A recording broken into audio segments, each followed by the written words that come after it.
Dear students, today I am going to explain the second poem from the first flight, Fire and Ice. Now see the first stanza. Some say the world will end in fire, some say in ice. From what I have tasted of desire, I hold with those who favor fire. In the very first stanza, the poet asserts that the world might end through two possible destructive ways. Some people believe that the world might end in fire. Literally, fire here refers to the increasing global warming. The sun might emit unbearable, scorching heat rays on earth that will lead to the destruction. Symbolically, it refers to violent human emotions like anger, cruelty, brutality that might end the world. Some people believe that the world might end through ice. We can say that ice here refers to the huge drop in the temperature that will lead to a frozen world.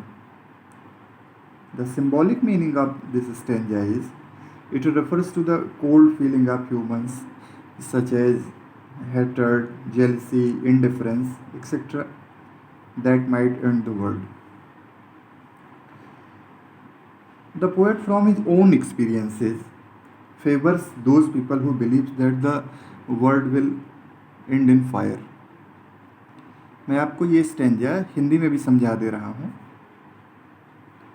Poet Robert Frost का कहना है कि कुछ ऐसे लोग हैं जिनका ये कहना है कि ये वर्ल्ड, ये दुनिया समाप्त हो जाएगी और उसके पीछे रीजन क्या होगा?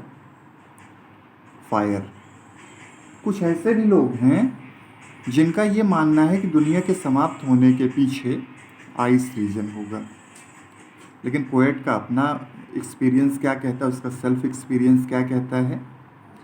पोएट कहता है कि मैं उनके साथ हूँ जो कहते हैं कि ये world will and in fire, with fire. Poet उनको फेवर करता है. पोएट उनके पक्ष में है जो कहते हैं कि इस दुनिया को समाप्त होने के पीछे जो रीज़न होगा वो फायर होगा, क्योंकि फायर को वो सिंबॉलिकली यूज कर रहा है एंगर से, क्रुएलिटी से, ब्रुटैलिटी से. वहीं जब हम सेकंड स्टैंजा की बात करते हैं, but if it had to perish twice, तो फर्स्ट ऑप्शन पोएट ने क्या लिया है? उसका सेल्फ एक्सपीरियंस कहता है कि मैं फेवर किसका करूँगा? फायर का. क्योंकि इस समय जो लोग हैं वो किस तरीके से बिहेवियर कर रहे हैं अपने लोगों के साथ, तो वो फेवर करता है फायर का. वहीं दूसरी तरफ पोएट कहता है कि अगर इस दुनिया को समाप्त होने के लिए दो ऑप्शन दिया जाए, पेरिस ट्वाइस, अगर दो बार इसको समाप्त होना है, पेरिस का मतलब destroy. I think I know enough of hate to say that for destruction ice is also great. जितना ग्रेट फायर है ना इस दुनिया को समाप्त करने के लिए, उतना ही ग्रेट आइस भी है. और आइस पर्याप्त है. वो किस लिए पर्याप्त आइस को कहता है? वो कहता है इनडिफरेंस है, cold feelings, hatred, jealousy, lack of sympathy. Ice इतने को सिंबलाइज कर रहा है कि किस तरीके से लोगों के अंदर उनकी फीलिंग्स हैं वो कोल्ड होती जा रही हैं अपनों के लिए. इनडिफरेंस होता जा रहा है, हेट्रेड, जेलसी और जो सिंपैथी जैसी चीज़ है वो लोगों के मन से, दिमाग से गायब होती जा रही है. और ये सारी चीज़ें कैपेबल हैं डिस्ट्रॉय द वर्ल्ड, पूरी दुनिया को समाप्त करने के लिए. Cold emotions and lack of love in human are sufficient enough to destroy the world. The poet conveys that both fire and ice are equally destructive forces and can end the world. Last में poet कहता है कि जितना powerful fire है इस world को समाप्त करने के लिए, उतना ही आइस, उससे कमज़ोर बिल्कुल भी नहीं है। सफाइश, बी सफिशिएंट, पर्याप्त है, एनफ है। क्या एनफ है? आइस। क्या करने के लिए? To destroy the world. और उतना ही सफाइस, उतना ही एनफ है फायर। मतलब कि अगर इस दुनिया को समाप्त होना है या करना चाहें तो दो तरीके हो सकते हैं। एक है या फायर से, दूसरा है आइस से।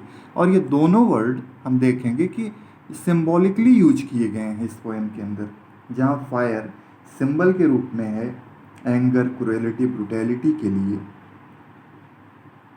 जो ह्यूमन इमोशंस होते हैं, वहीं आइस का यूज हमने जेलसी के लिए किया है, लैक ऑफ सिंपैथी के लिए किया है, इंडिफरेंस के लिए किया है, cold feelings of human beings के लिए किया है।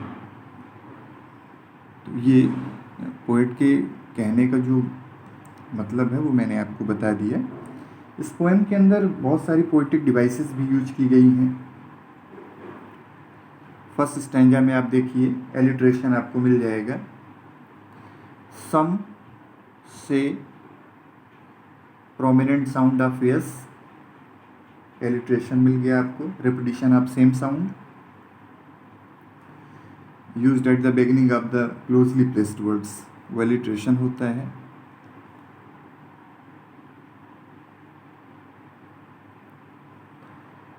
I hold with those who favour fire, F and F, ये साउंड प्रोमिनेंट है इस लाइन में, यहाँ भी एलिट्रेशन है। सिंबॉलिज्म है इस पोएम के अंदर। मैंने अभी एक्सप्लेन करते समय आपको बताया था कि किस तरीके की सिंबल का यूज किया है पोएट ने। सिंबॉलिज्म क्या है? Symbolism is the use of symbols to signify some ideas by giving them symbolic meaning. तो इस पोएम में फायर और आइस को किस तरीके से पोएट ने एज ए सिंबल यूज किया है ये मैंने एक्सप्लेन कर दिया था आपको पहले ही। मेटाफर मिल जाएगा आपको इस पोएम के अंदर। Metaphor is a literary device that is used to make direct comparison without using the words like, as, so, as. और सिमिली और मेटाफर, ये पोएटिक डिवाइसेस में यही इतना डिफरेंस है कि डायरेक्टली कंपैरिजन किया जाता है मेटाफर में, और सिमिली में यूज करते हैं लाइक, एज, सो, एज ऐसे वर्ड्स का। फायर और आइस को पोएट ने डायरेक्टली यूज किया है, इसलिए यहाँ पर मेटाफर का यूज दिखाया गया है। लास्ट में आपको राइम स्कीम बता दें। स्टैंजा फर्स्ट में ए बी का राइम स्कीम है, और सेकंड स्टैंजा में आप देखिए ए बी ए,